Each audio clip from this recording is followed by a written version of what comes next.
जा पाती, लेकिन मैं लंगड़ी हूँ। गुड़िया बेटी, क्या आपको भी बेर खाने हैं? हाँ मम्मा, मेरा दिल तो बहुत है, मगर मैं लंगड़ी हूँ। मेरी बेटी लंगड़ी है तो क्या हुआ, उसकी माँ तो स्वस्थ है। चलो आज मैं आपको बेरी के पेड़ पर ले जाती हूँ। आप भी जग्गू कुक्कू की तरह डाल पर बैठकर खूब बेर खाना। अब जल्दी चलो। फिर एक टोकरी में गुड़िया को बिठाकर मम्मा चिड़िया भी घर से बाहर चली जाती है। खट्टा मीठा बेर है, दिल कर रहा है इसकी गुठली भी खा जाऊं। नहीं जग्गू, गुठली नहीं खाना, बेर बहुत है, तुम बेर को ही खाओ। मैं तो कुछ बेर अपने घर भी लेकर जाऊंगा। कोको दोस्त, वो देखें, आपकी मम्मा भी इसी तरफ आ रही है, शायद उन्हें भी खट्टे मीठे बेर खाने होंगे। फिर मम्मा चिड़िया गुड़िया के साथ पेड़ पर बैठ जाती है। गुड़िया तो कई महीनों के बाद घर से बाहर आई थी, वो बहुत खुश होती है। यहाँ कितना अच्छा लगता है, खुला आसमान, चारों तरफ पेड़ पौधे और ताजी ताजी हवा।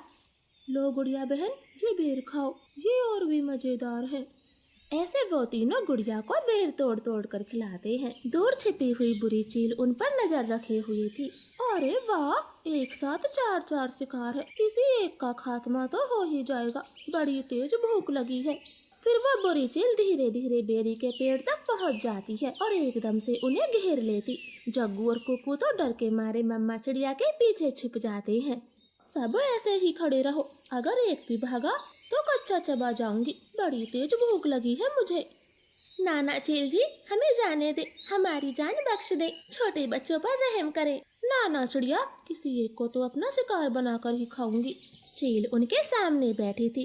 तभी धीरे से जग्गू कौवा कुक्कू के कान में बोलता है, कुक्कू दोस्त, इस चील को गुड़िया को सौंप देते हैं, वैसे भी गुड़िया लंगड़ी है, ये जी कर क्या करेगी, कम से कम हम तीनों की तो जान बचेगी। जग्गू की ये बात सुनकर कुक्कू तुरंत अपनी माँ से बोलता है, मम्मा मम्मा, गुड़िया को यहीं छोड़ दो और चलो यहाँ से, हम अपनी जान बचाते हैं। हाँ भाई, ये भी ठीक है, मेरा काम इस लंगड़ी चिड़िया से ही चल जाएगा, तुम सब चले जाओ। चील ने इतना कहा ही था कि तभी रानो चिड़िया जोर से चील को धक्का मारती है और पेड़ से नीचे गिरा देती। जग्गू कुक्कू, गुड़िया को साथ लेकर यहाँ से भाग जाओ, मैं इस चील को आपके पीछे नहीं आने दूंगी, बेटा जल्दी से भागो यहाँ से।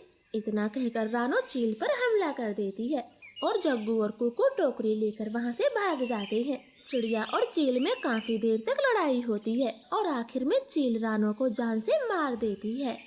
मरगी, छोटी चिड़िया मरगी, मुझसे लड़ने चली थी, अब तेरा मांस में मजे से खाऊंगी।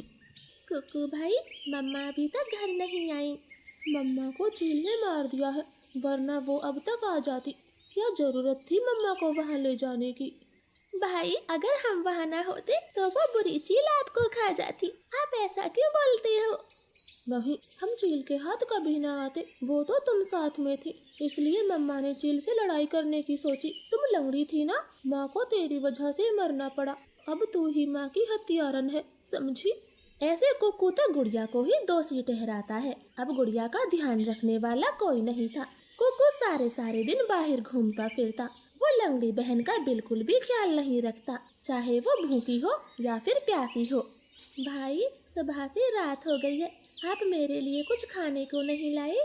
जंगल में भोजन की कमी हो गई है, अपना पेट भरना ही बड़ा मुश्किल है, ऐसे में तेरे लिए दाना कहाँ से लाता? ऐसा बोलकर कुक्कू तो सो जाता है। गुड़िया को पूरी रात नींद नहीं आती, क्योंकि वो तो कई दिनों से भूखी थी।